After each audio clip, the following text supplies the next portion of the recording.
Face au monde machine, une série de podcasts présentés par Floraison avec les animaux politiques de Pièces et Main d'œuvre.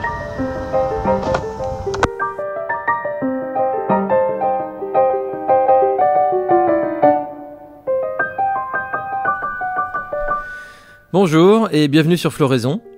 Vous écoutez Écologistes radicaux contre les technologistes.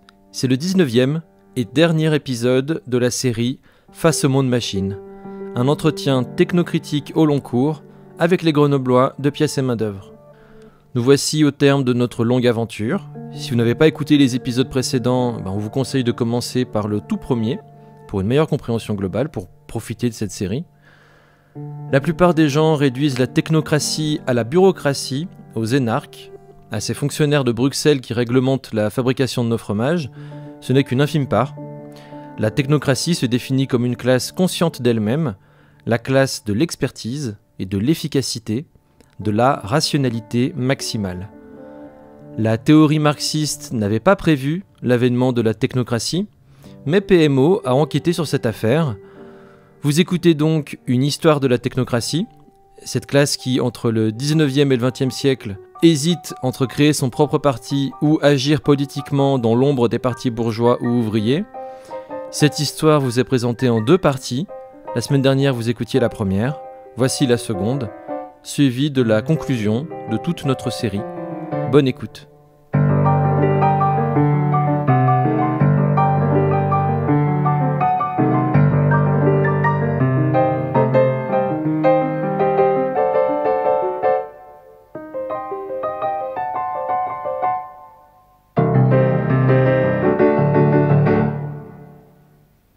La même pensée irrigue la même classe d'hommes qui hésitent entre se mettre en avant ou agir dans l'ombre enfin au niveau politique en tout cas, agir dans l'ombre soit des partis bourgeois, soit des partis ouvriers.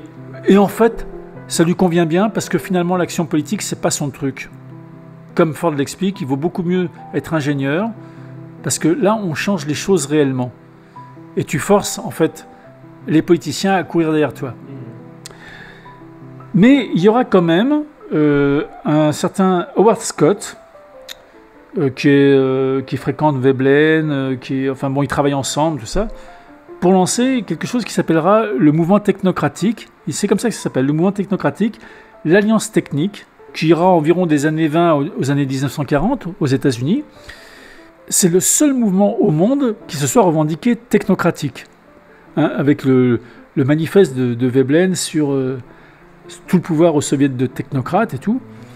Et alors il copie un petit peu sur... il récupère des rescapés du People's Party, des clubs nationalistes, etc., enfin des trucs qu'avaient travaillé Bellamy avant eux. Et ils ont une structure qui est un peu copiée sur les partis de masse de l'époque, communistes ou fascistes.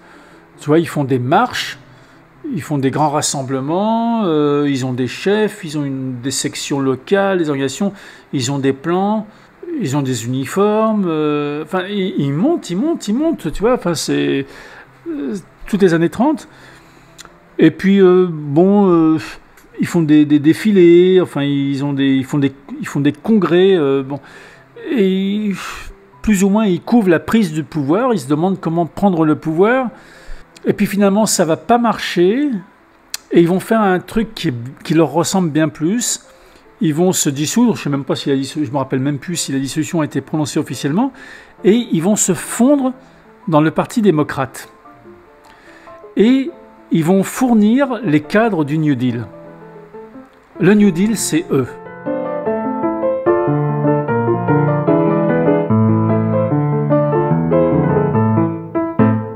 Le New Deal de Roosevelt est un mouvement foncièrement technocratique avec un programme foncièrement technocratique. Des grands travaux, des infrastructures, de la planification, du dirigisme, de l'argent public. Donc ils vont se fondre là-dedans, dans tout ce qui est la Tennessee Valley Authority, tous ces trucs-là. Et ils vont disparaître dans le New Deal. Et leur histoire autonome s'arrête là. Ce qui est intéressant, c'est que la première campagne électorale de Roosevelt. Bon, il fait beaucoup de déplacements, tout ça. Et alors, comme dans toutes les campagnes électorales à l'américaine à l'époque, maintenant tout le monde fait ça, c'est la moindre des choses. Mais à l'époque, il a un hymne de campagne qu'on joue dans tous ses meetings, dans tous ces trucs. Et c'est Happy Days are here again. Les jours heureux. Les jours heureux sont de retour, etc. Bon, que tu peux l'entendre, tout le monde peut l'entendre sur le net, Happy Days, bon. Et ce Happy Days devient une comédie musicale. C'est exporté à Paris, ça a beaucoup de succès partout, et ça va être repris par le Conseil national de la résistance en mars 1944, quand ils se réunissent pour dire, bon alors qu'est-ce qu'on fait, ils vont bientôt débarquer, il faut qu'on reprenne la main, etc. Il faut qu'on fasse un programme. Hein. Donc le Conseil national de la résistance, ça réunit 7 mouvements de résistants. Les communistes, ils sont en leur nom propre, Parti communiste, et ils y sont sous le nom de Front National, qui est une de leurs organisations, tu vois. Et puis il y a le Parti socialiste, il y a le parti je sais pas quoi, il y a des petits partis de droite, il y a les syndicats, le CGT, CFDC, enfin tout ça c'est les gens qui ont été rassemblés par Pierre Brosselette et Jean Moulin. Et dont le problème est de faire un programme. Enfin, ils ont un programme double. Un problème double. Soutenir De Gaulle et faire en sorte que De Gaulle soit leur représentant à l'extérieur. Ça, c'est pour sauvegarder l'indépendance et la souveraineté nationale vis-à-vis des anglo-saxons et vis-à-vis de la droite vichiste et vis-à-vis du général Giraud, qui à un moment donné apparaissait comme le concurrent de De Gaulle et le candidat des Américains. Bon. Et d'autre part, faire un État moderne, rationnel, progressiste, technocratique. Hein. Et donc, ils font un programme qui est baptisé le programme des jours heureux. Qui vient de l'hymne américain, les Happy Days. Ça leur paraît trop chouette, et donc ils reprennent le terme. Hein. Et ils écrivent leur programme, qui fait une dizaine de pages, et il est tiré clandestinement, diffusé à plusieurs centaines de milliers d'exemplaires, 200, 300 000 exemplaires. Et toujours avec ce programme de grands travaux, socialisation, planification. C'est de là qu'est sortie la planification d'après-guerre, mais aussi la sécurité sociale, mais aussi les caisses de retraite, mais aussi ce qui fait que ça a toujours été revendiqué par la gauche, par l'extrême gauche, et que tu as eu, dans les années 2000, cette tentative de le faire revivre avec Attaque et compagnie.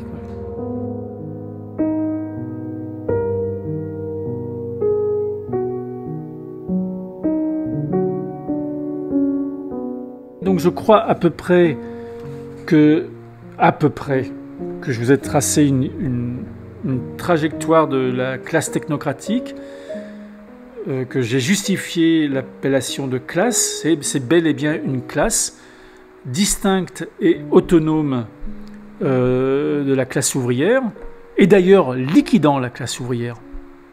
Ça on pourrait y venir. Et présente sur l'échiquier politique, dans l'ère politique, prenant soin de ne pas être présente sous son propre parti, mais présente dans tous les partis. Moi, je prétends que le Parti communiste est un parti technocratique, le Parti socialiste est un parti technocratique, les mélenchonistes sont technocratiques, le parti du président Macron, alors lui, pour le coup, c'est le champion de la technocratie à l'heure actuelle, et c'est les Verts également, le Front National également. Alors chacun avec une nuance qui permet de sauver les apparences et qui permet à la technocratie de ne pas apparaître escalité et de sauver la fausse apparence d'un vieux clivage droite-gauche. Il y en a qui sont plus sociaux, puis il y en a qui sont plus nationaux, puis plus bourgeois, je sais pas quoi. Mais en fait, c'est tous des partis technocrates. Et donc... donc tu dis 50 nuances de technocratie. 50 nuances de technocratie qui forment ce que, in fine, récemment, on a nommé le parti technologiste, par opposition au parti écologiste. Voilà.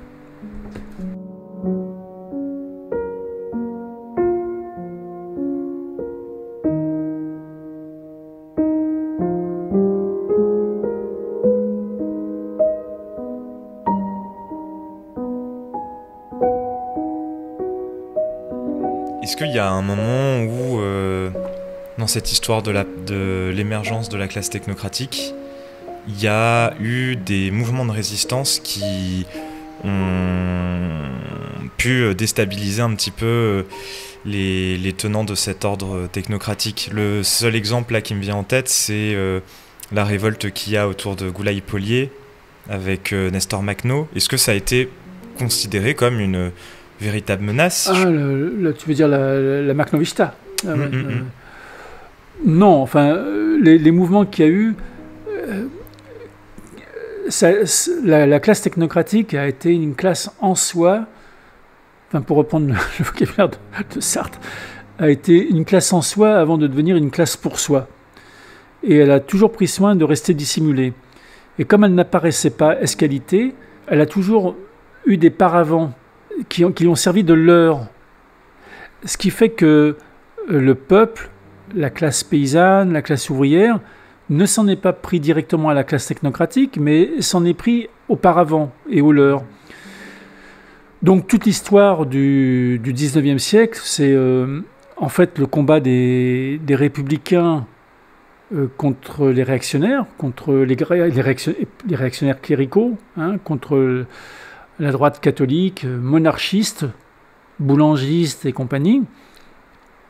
Puis dans la deuxième moitié du 19e siècle, tu as apparition massive, ils existaient avant, mais là émerge vraiment ce qu'on appelle les républicains sociaux. Donc une nuance de républicains qui veulent tirer la République vers le socialisme, vers le drapeau rouge. Il y a un moment là qui est beaucoup débattu, qui est le moment de l'affaire Dreyfus. Alors si tu en crois Michéa, c'est le moment de l'apparition de la gauche.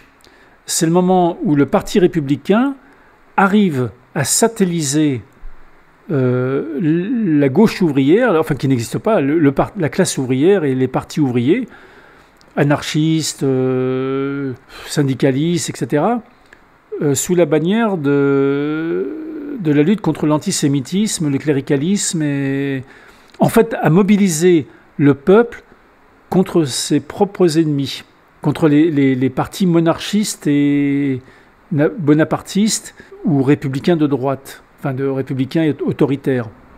Ce qui est sûr, c'est que les seules résistances qu'il y a eu sont aussi des résistances en soi et non pas des résistances pour soi. C'est-à-dire qu'il y a eu des briseurs de machines, il y en a eu dans toute l'Europe. Bon, maintenant c'est très documenté, on en a tous parlé, enfin tous les anti-industriels ont publié des bouquins surlus ou repris une armée de justiciers, le chapitre sur les ludites de Thomson dans la formation de la classe ouvrière. Nous, on l'a mis en ligne. Bon. Et on a parlé, nous, des briseurs de machines dans l'Isère, dans le Rhône. Moi, je me suis beaucoup intéressé aux canuts. Les canuts ne sont pas des briseurs de machines. Pas du tout. Les canuts ont des machines, fabriquent des machines. Les canuts, ce sont des petits artisans, des petits patrons qui travaillent en famille ou avec un ou deux compagnons, un ou deux apprentis. Et leur problème, c'est pas du tout de briser les machines, contrairement à ce qu'a raconté la presse bourgeoise, c'est d'avoir, comme on a dit déjà, le tarif de journée, le prix de journée, qui est une revendication très ancienne. Il y avait déjà des émeutes sous l'Ancien Régime pour demander ça. Ces artisans soyers, ils sont artisans soyers comme tu as des petits patrons du bâtiment, par exemple, ou cordonniers, ou tisserands, ou je sais pas quoi. Bon, ils réclament pas l'abolition des machines, ils veulent qu'on paye leur journée. Donc on ne peut pas les compter parmi les briseurs de machines. Les briseurs de machines, il y en a eu en Angleterre, il y en a eu à Rouen, il y en a eu en Belgique. Il y en a eu en Belgique au moment de l'indépendance de la Belgique. La révolution pour l'indépendance de la Belgique en 1831 commence par un épisode de bris de machine. Et en fait, c'est des ouvriers imprimeurs qui viennent de Paris, où ils viennent d'assister aux Trois Glorieuses, où ils ont vu les ouvriers imprimeurs briser les machines des imprimeries, qui arrivent à Bruxelles et qui propagent le bris de machine, et qui manifestent avec le drapeau français. Ça ne veut pas dire qu'ils veulent leur attachement à la France, ça veut dire qu'il faut faire comme en France, quoi. Bref. Donc, à ce moment-là, les bris de machines, tu as eu des bris de machines sporadiques, récurrents, isolés. Tu n'as jamais eu un regroupement organisé, stable, d'opposants à la machine. Tu as eu une protestation romantique contre la machine, qui est passée par des poètes, par des peintres. On en a parlé dans notre bibliothèque verte. Donc, le groupe impressionniste, pour moi, on ne comprend rien au mouvement impressionniste si on ne le voit pas comme la fixation sur la toile d'un monde qui est en train de mourir, qui est le monde de la couleur vive. Voilà. Et Pissarro, qui est un ami d'Élisée Reclus, fait lui-même partie du mouvement anarchiste. C'est un sympathisant. Bon, on a mis Élisée Reclus, on a mis les Naturiens, qui sont ces anarchistes qui ont fait les premières communautés à la campagne. C'était des plagiaires par anticipation. Ils n'avaient pas lu tous les savants ouvrages que les souteneurs de thèse publient maintenant sur « il faut retourner à la campagne, cultiver notre jardin ». Enfin bon, comme Épicure d'ailleurs, tous ces gens-là. Mais en fait, ils l'ont fait. Bon, ils l'ont fait, les Naturiens l'ont fait. Tout ça, c'est antérieur à la montée de la classe technocratique, en fait. Mais dans la période qui a été évoquée sur vraiment ce moment de la classe technocratique qui se constitue et qui prend conscience d'elle-même, honnêtement, ce qui est impressionnant, c'est à quel point c'est transpartisan, en effet, et transnational. Donc, entre l'État français de Vichy et ensuite le programme gaulliste CNR. Et le Front populaire avant. Et effectivement, avant déjà le Front populaire, il y a une continuité technocratique, on peut dire, sur les programmes d'aménagement, de planification, de développement, qui est la même, finalement, qui ne varie pas tellement d'un iota.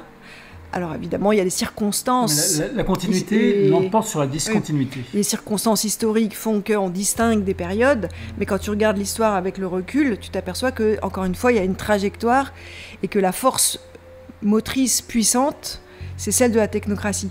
Et face à ça, il y a peu de choses, mais il y a quand même, on les remet quand même en avant, élus les Charbonneau, les personnalistes, qui, dans leur petit isolement provincial, arrivent à déceler ça en temps réel, ce qu'on a déjà dit, mais au-delà des clivages partisans et idéologiques, voient le fond commun, la trajectoire, justement, et la dénonce dans les années 30. Non, on a déjà parlé, le CNRS.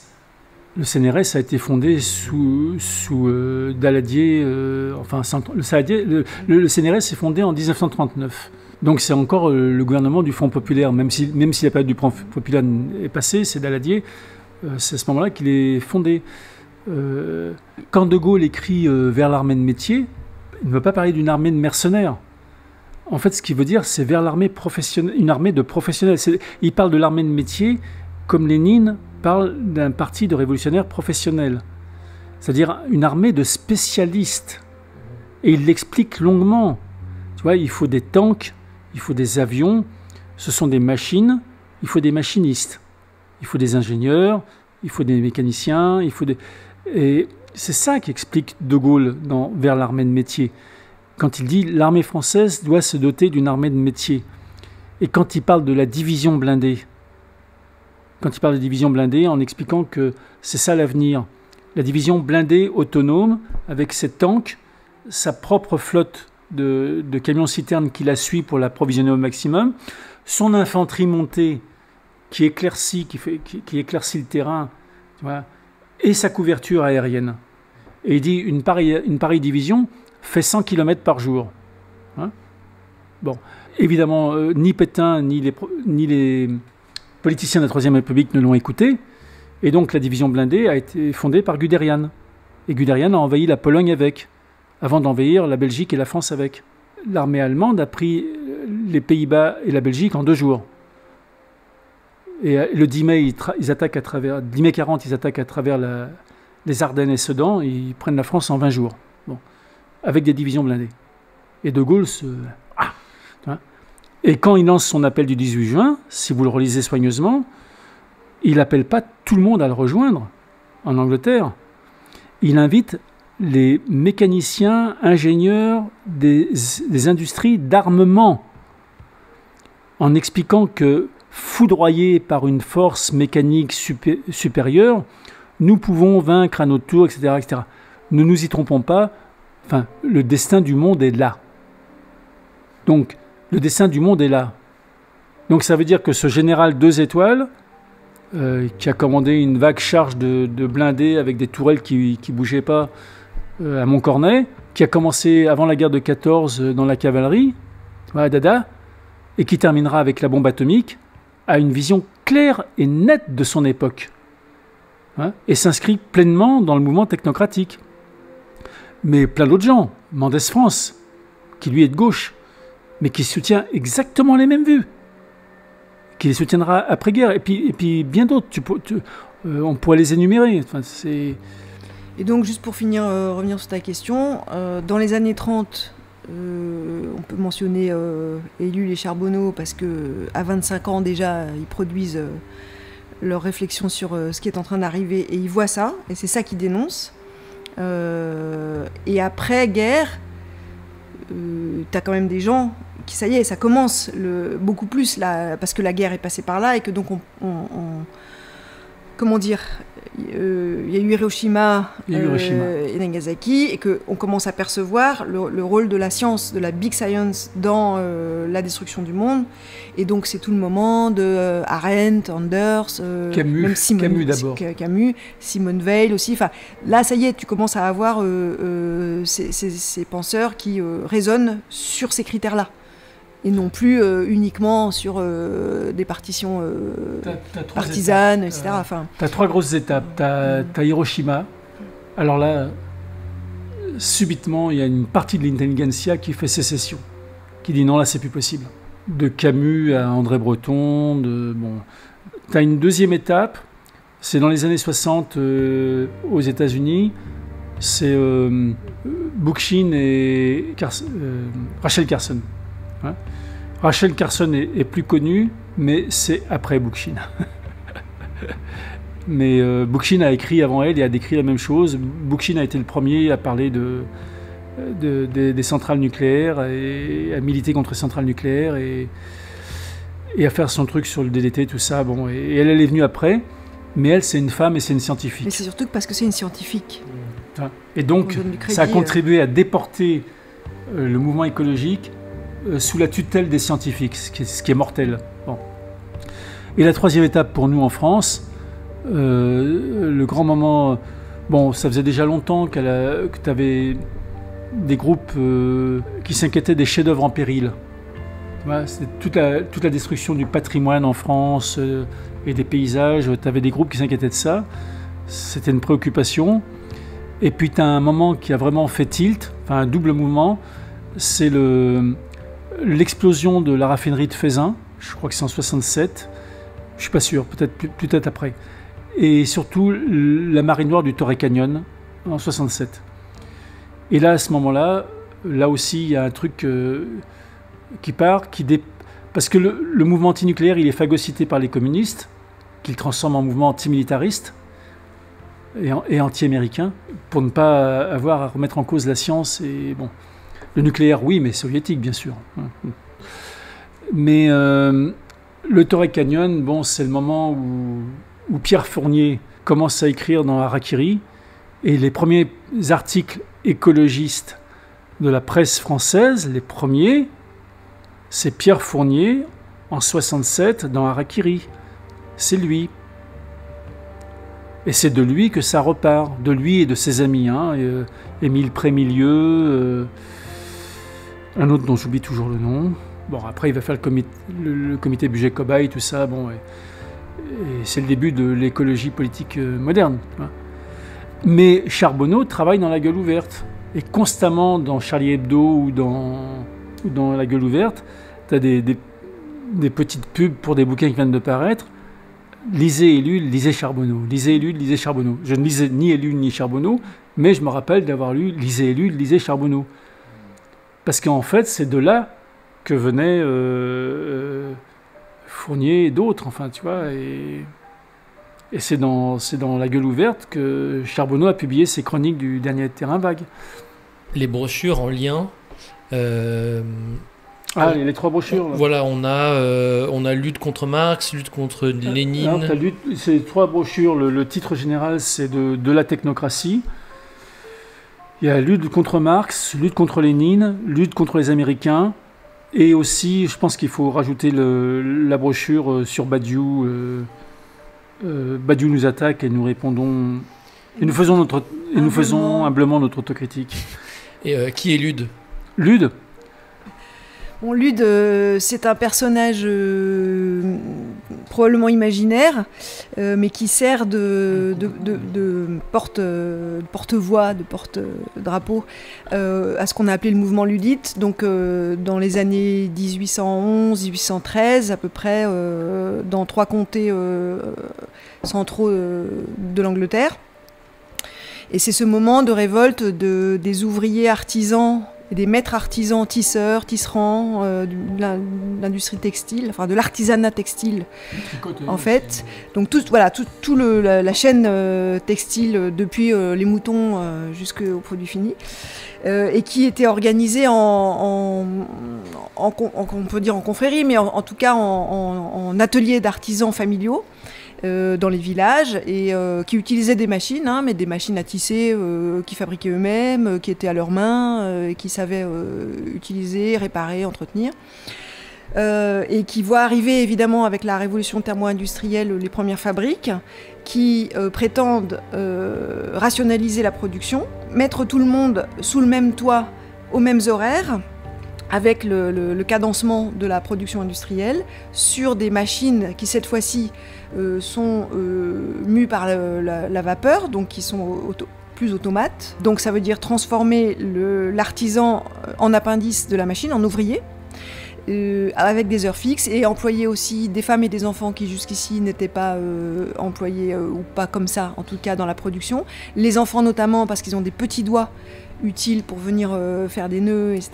Donc ce que ça change, évidemment, c'est que ça détruit toute une organisation, non seulement de travail, mais de social, et d'un mode de vie villageois organisé autour de cette production-là, où on est indépendant, on est son propre patron, on fait un travail de qualité auquel on est très attaché, on s'organise comme on veut, si on n'a pas envie de travailler le lundi, c'est la Saint-Lundi, etc. Enfin, on connaît tout ça, cette façon de... Et puis donc une vie sociale qui s'organise autour de cette autonomie de production et de savoir-faire. Ce que casse complètement donc l'arrivée de la fabrique, puisque à ce moment-là, on devient, donc comme on dit, des appendices de la machine, soumis aux horaires, à une cadence, à une productivité et à rendre des comptes. Enfin bref, on perd son autonomie. Ce que Marx appelle la discipline de fabrique. Et la discipline de fabrique, et qui plus est, pour produire, ce qui semble-t-il était un grief important pour eux, des produits de moindre qualité, dont on n'est pas fier, et donc on a perdu son savoir-faire, son indépendance, son autonomie de vie et financière, enfin bon. Donc c'est contre ça que vont se rebeller les partisans du général Lude. Donc en fait, il s'invente ce chef de guerre, et il commence par poser des placards, donc écrire des harangues, enfin, et des menaces contre les fabriques, qui placardent sur les murs en disant si vous fermez pas la fabrique d'ici 3 jours, on va passer à l'attaque. Enfin bon, il y a une révolte qui se fomente comme ça, de façon très souterraine au départ. On ne sait pas qui sont les meneurs, c'est un mouvement très inclus dans la population, donc c'est difficile de distinguer des meneurs. Et puis il va y avoir donc des bris de machines.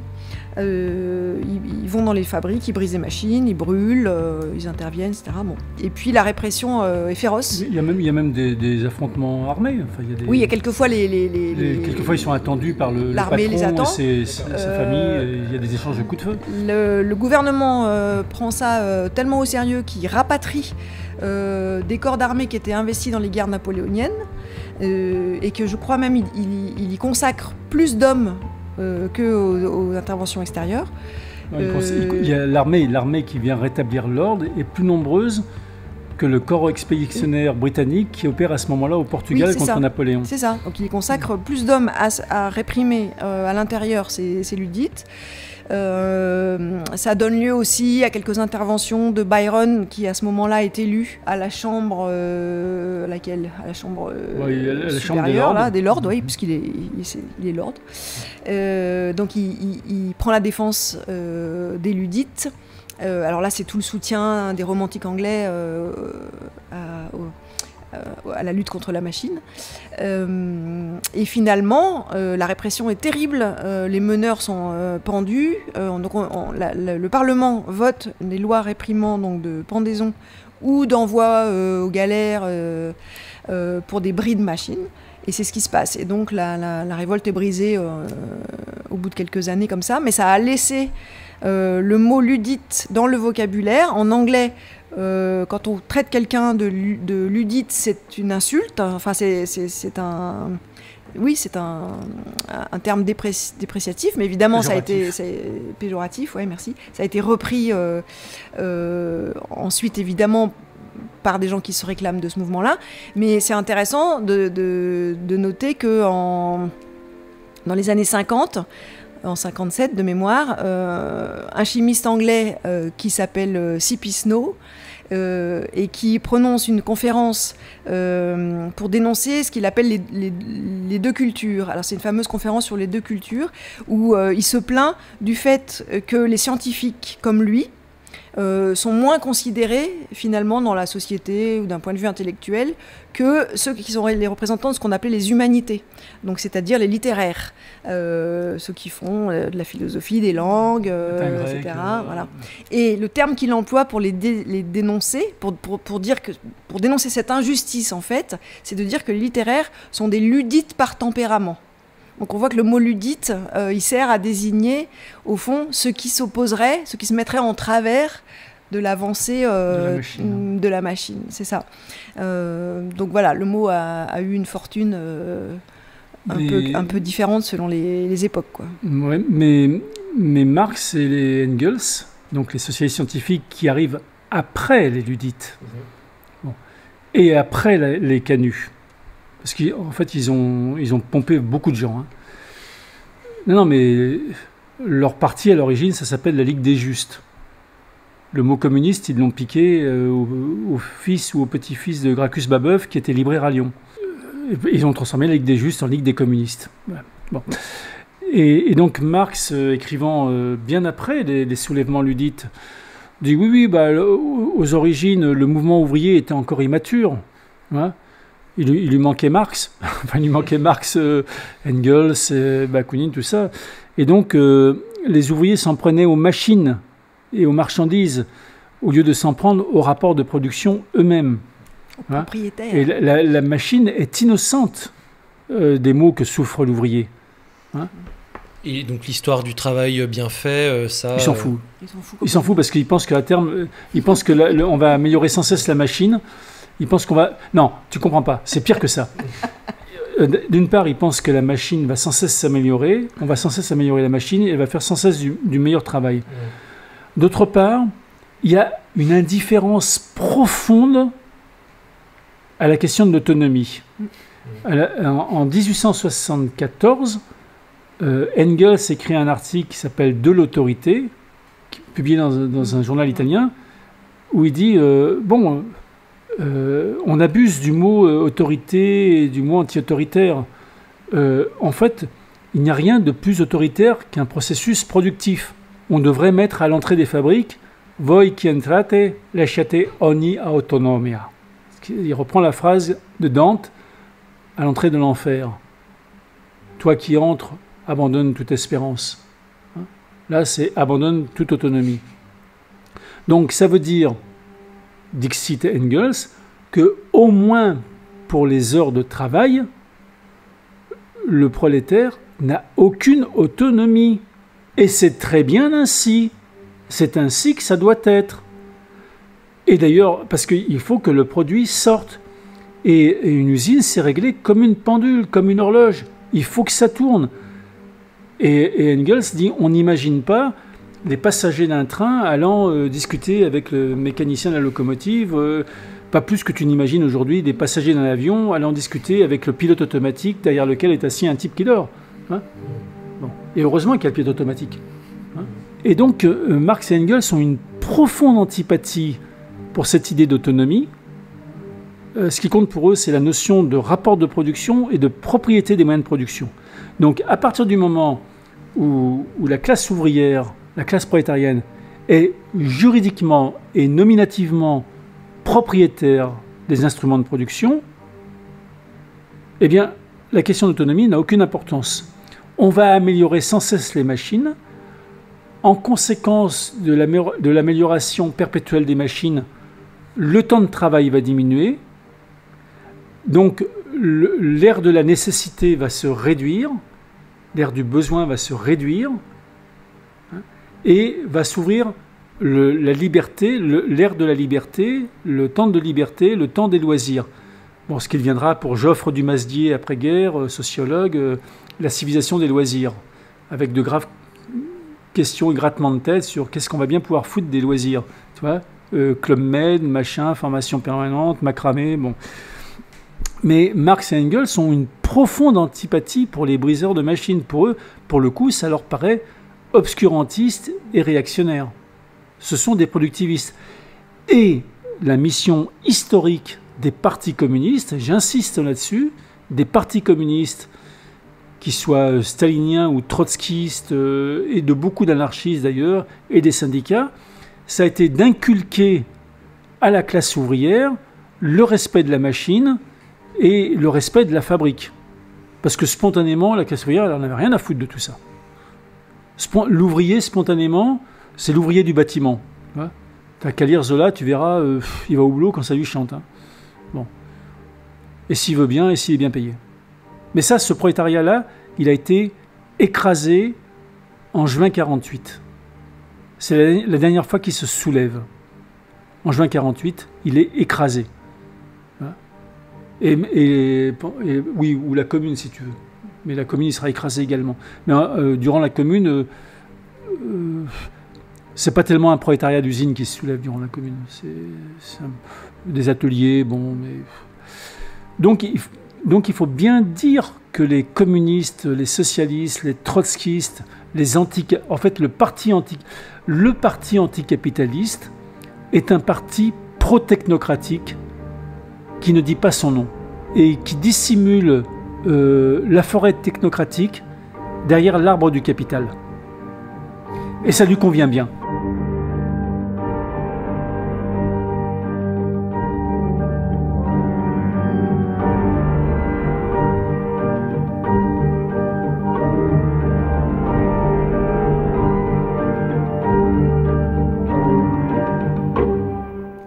Retrouve chez les accélérationnistes aujourd'hui, en fait, cette idée que le problème est, encore une fois, la propriété des moyens de production, mais qu'en revanche, on a besoin d'accélérer le processus d'innovation technologique pour aboutir finalement au renversement final annoncé depuis tant de temps.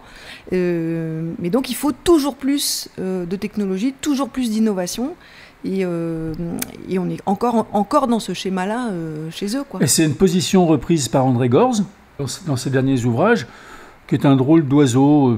Bon, il a été un peu tout. Hein. Il a été existentialiste, il a été journaliste au Nouvel Observateur, il a été conseiller à la CFDT.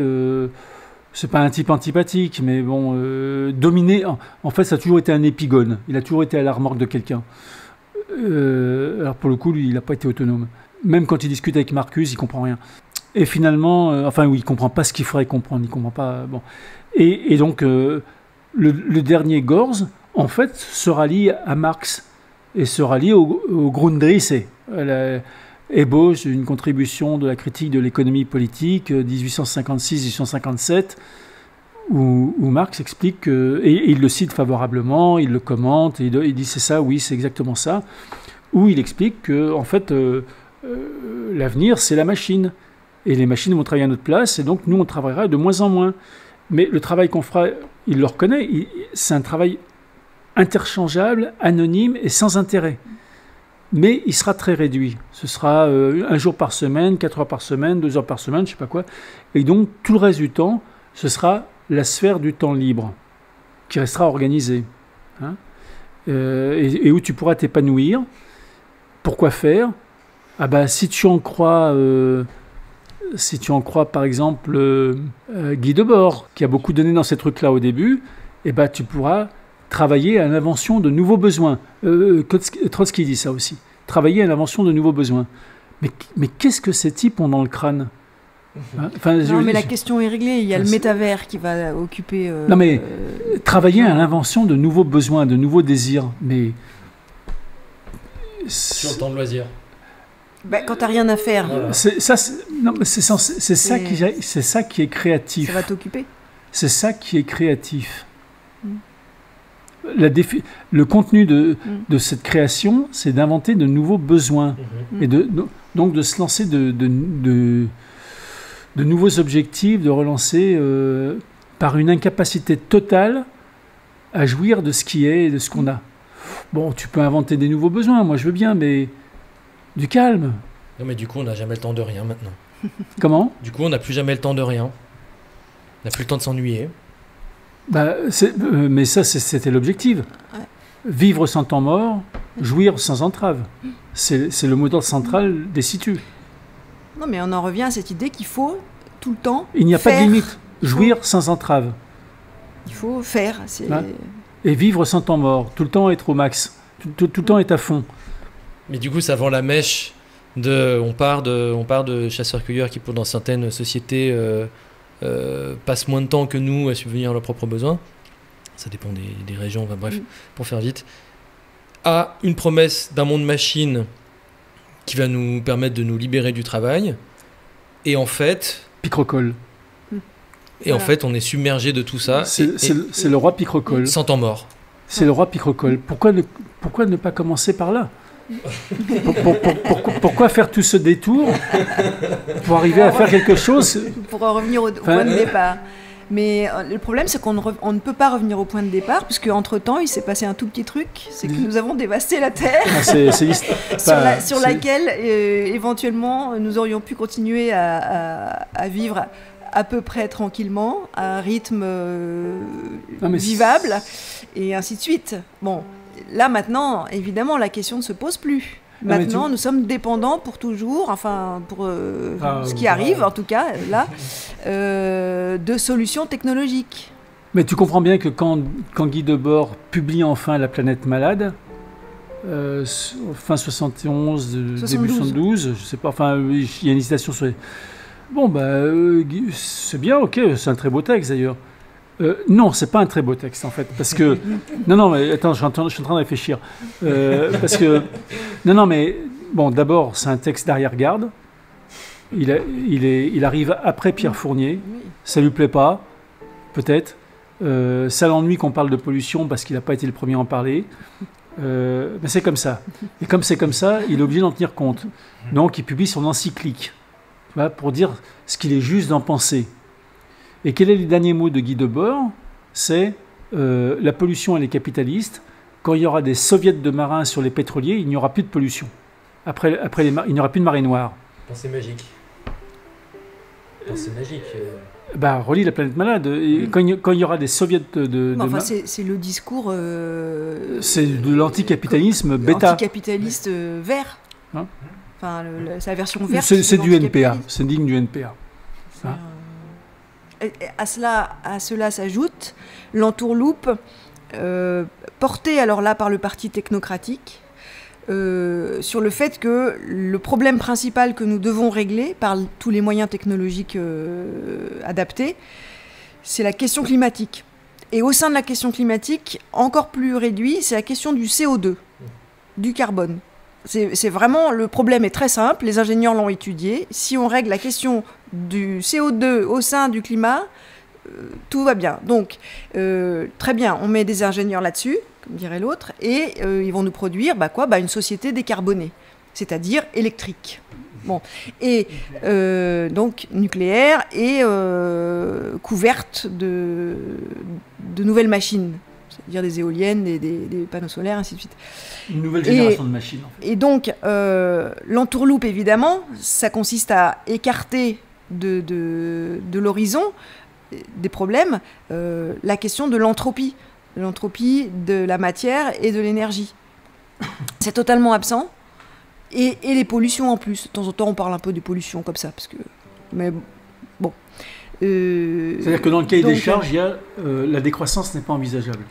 Et donc, moyennant... Tout ce qui range sous le chapitre décroissance. Moyennant comment dire, le fait qu'on cache ou qu'on oublie volontairement cette question de l'entropie, on fait croire qu'on va continuer si on obéit aux experts, à la technocratie, qui eux seuls ont la solution. Parce qu'après, si tu commences à rentrer dans la question de l'entropie, c'est-à-dire objectivement le fait qu'à un moment donné va se poser la question des ressources et de l'énergie, de la matière et de l'énergie, là, les technocrates, ils vont avoir un problème. C'est-à-dire que même s'ils espèrent que les nanotechnologies vont venir répondre à ces questions en fournissant des nouveaux matériaux, des nouvelles sources d'énergie, bon, ils sont quand même conscients que la course, elle est difficile à gagner. Bon. Donc ils préfèrent laisser ça de côté et focaliser sur la question uniquement climatique. Donc, la génération climat, en plus, ça tombe bien, elle est là-dedans, voilà, elle n'a pas tout compris. Et encore une fois, c'est une manière de redonner le pouvoir à la technocratie et de remettre une pièce dans la machine pour dire, les solutions, elles sont technologiques. Et donc, en effet, il n'est pas question de décroissance. La fusion solaire. Fusion nucléaire. Fusion nucléaire, pardon. Fusion nucléaire, enfin je dis solaire parce qu'il s'agit de reproduire le solaire dans un espace confiné. Oui, la fusion nucléaire, les nanomatériaux, à mon avis, ils ne vont pas le dire non plus, mais aussi une épuration démographique, un délestage démographique tacite. Puis la géo-ingénierie. Et la géo-ingénierie, bien sûr. Ouais, ça paraît très performant, quoi. Mais on y travaille, oui. Mais pour le moment, ça ne donne pas grand-chose.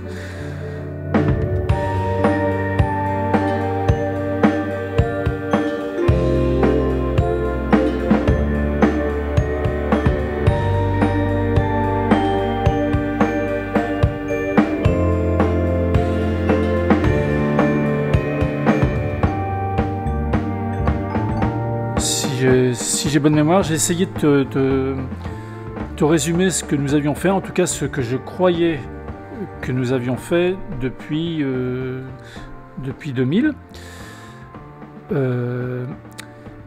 Et donc, la première chose que j'ai essayé, la première chose que j'ai dite, c'est que quand on travaille sur cet enchaînement technologie, technocratie, transhumanisme, évidemment, on ne prétend pas avoir découvert chacun de ces phénomènes, de ces faits, ni d'avoir été les premiers à les nommer. La technologie, on a toujours expliqué que c'était... On est remonté aussi haut qu'on a pu. Nous, on est tombé sur Bigelow, un universitaire américain, qui, en 1829, forge le mot, avec un sens qui est à l'origine l'étude, logos, logie, des technos, des techniques. Bon. Mais rapidement, avec le machinisme industriel, le mot acquiert un sens secondaire qui est l'application de la science aux techniques industrielles. Bon, c'est sous ce sens dérivé, sous ce sens B, que le mot est resté dans l'usage courant. Et c'est pour ça que nous, on a défini la technologie comme le produit des noces de la science et du capital à l'ère industrielle. Bon. On n'a pas davantage inventé le terme de technocratie. J'y reviendrai plus tard, mais c'est un ingénieur américain qui s'appelle William Henry Smith qui a forgé ce mot en 1919 dans un article que je n'ai pas en tête, là, ingénieur californien. Bon, je te donne la définition qu'en donne le Trésor de la langue française en 1952. Substantif féminin, la technocratie, substantif féminin, souvent péjoratif, système politique, social, économique, dans lequel les avis des conseillers techniques, dirigeants, professionnels de l'administration, déterminent les décisions en privilégiant les données techniques par rapport aux facteurs humains et sociaux. Par métonymie, le groupe social participant à ce système. Bon, la technocratie comme aristocratie. C'est-à-dire l'aristocratie à l'époque de la technologie, en fait. C'est ça que ça veut dire. Donc ce mot-là non plus, on ne l'a pas inventé. Et le transhumanisme, dont il a été longuement question précédemment, c'est-à-dire l'homme augmenté, c'est-à-dire en fait le surhomme. Le transhumanisme, en fait, c'est déjà un mot un peu abusif, parce que dans l'esprit de ses promoteurs, c'est plutôt le surhumanisme. Le surhumanisme via l'augmentation machinale. Bon.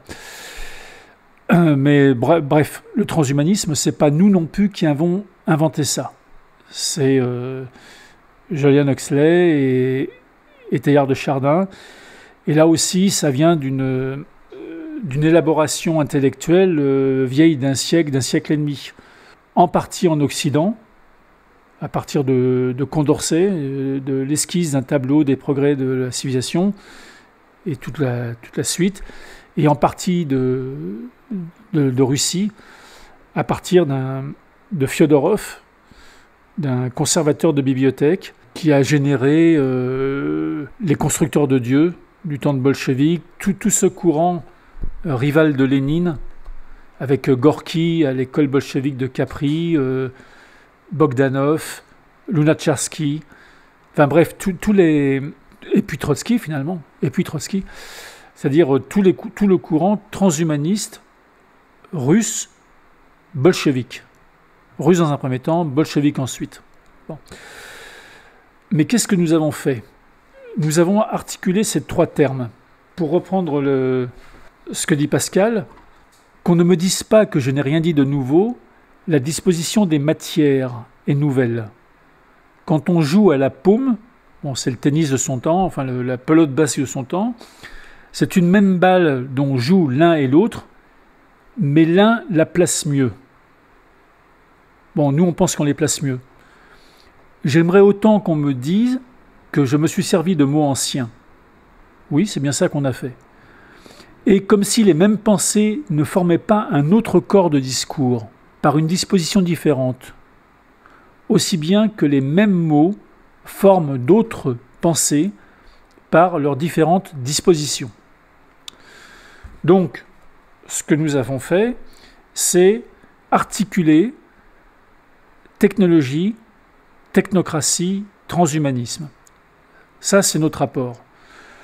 C'est l'apport de fond. Le deuxième apport qu'on a eu, c'est de faire de la technologie constamment un enjeu politique et de constamment remettre la technologie en avant comme enjeu politique.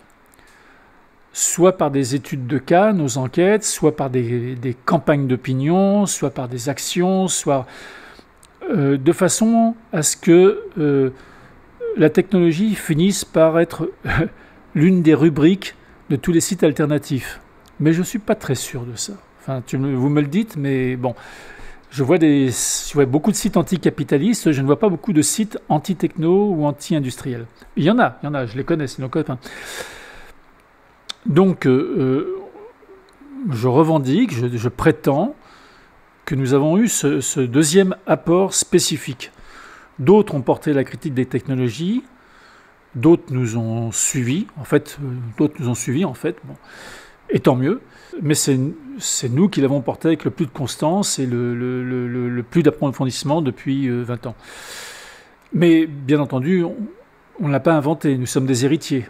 Nous avons lu des gens qui avaient écrit avant nous et dont nous nous sommes nourris d'Épicure à l'encyclopédie des nuisances. Bon, Raime et Semprin en fait.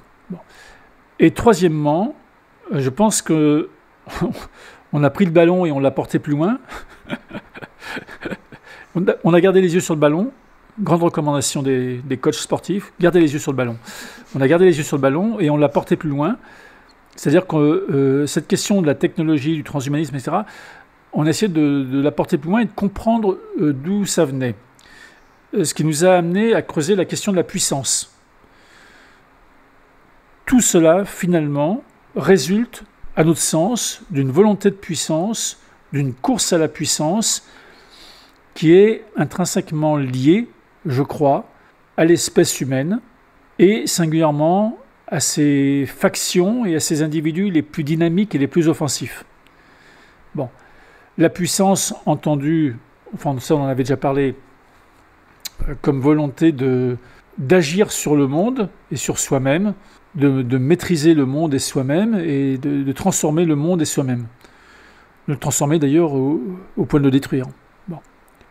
Ce qui nous a amené à forger, en dehors des néologismes qui nous appartiennent de technotope et de technocène, celui de puissance.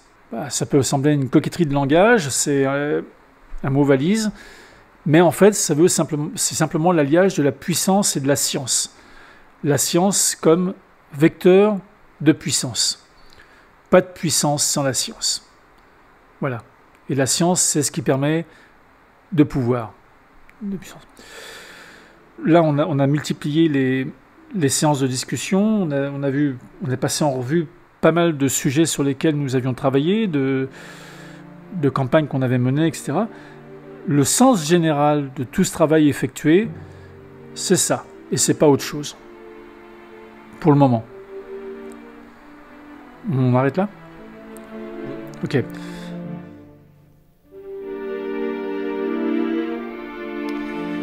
Allez, on arrête là. C'est la fin de ce podcast et c'est la fin de la série Face au monde machine, un entretien technocritique avec les Grenoblois de pièces et main-d'œuvre. On avait beaucoup à explorer et pour bien tout comprendre, il nous fallait du temps et ce temps, on l'a pris ensemble. Merci donc pour votre écoute, pour votre assiduité si vous êtes arrivé jusqu'au dernier épisode. On espère que ça vous a plu, que le format un peu plus grand que d'habitude a permis de rendre correctement compte de leur travail. Merci à Pièces et main-d'œuvre d'avoir accepté ces discussions en juillet dernier à Grenoble.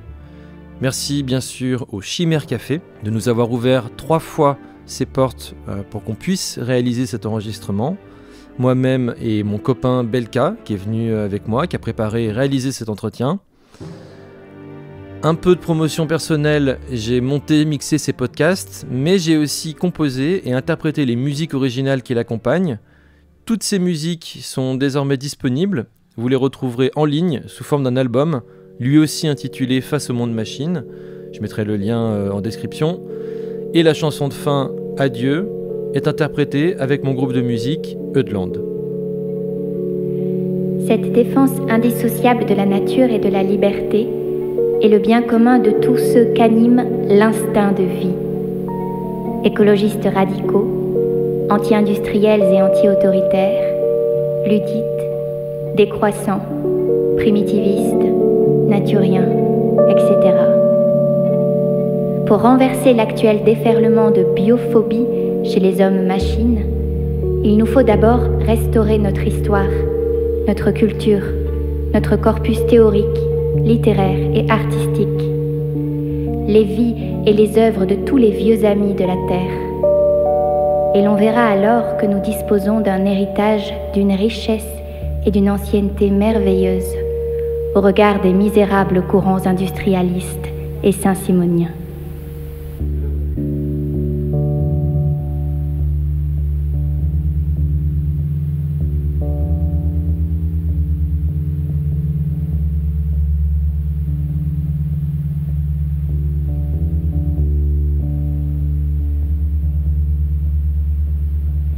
Je veux plus, non, je veux plus vous écouter, nous mentir et nous manipuler.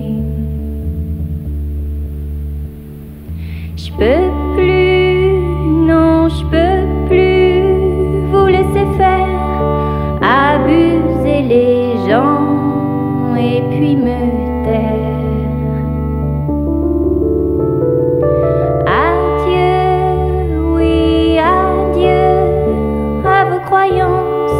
Votre concurrence et vos cadences. On s'en fout de vos vitrines, on veut plus de vos machines et encore moins de de vos usines. Il n'y aura pas de transition ni de vos solutions, mais juste une révolution.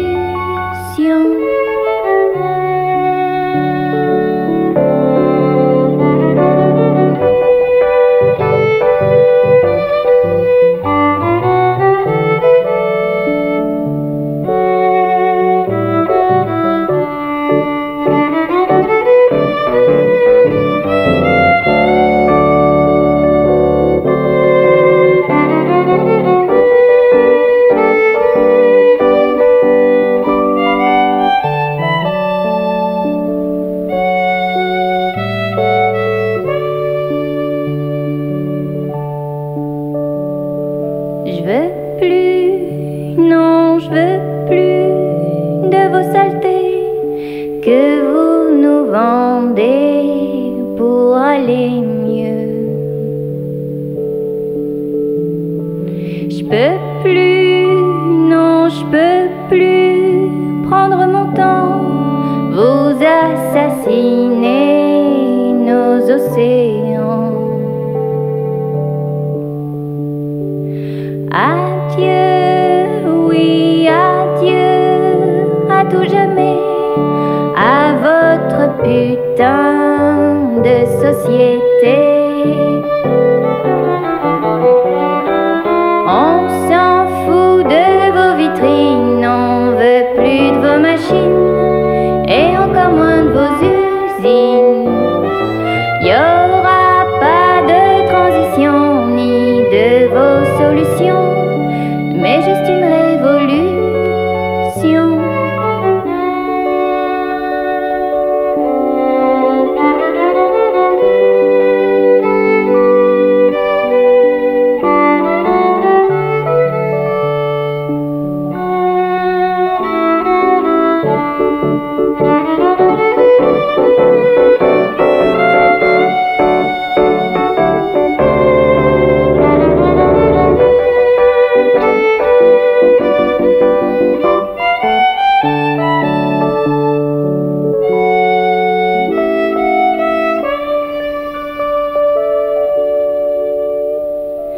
Je veux plus, non, je veux plus rester tranquille quand je sais qu'on tue les plus fragiles.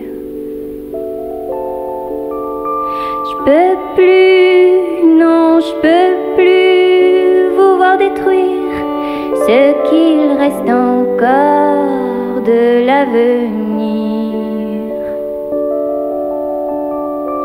Adieu, oui, adieu, et pour de bon, à ce qui fait la civilisation.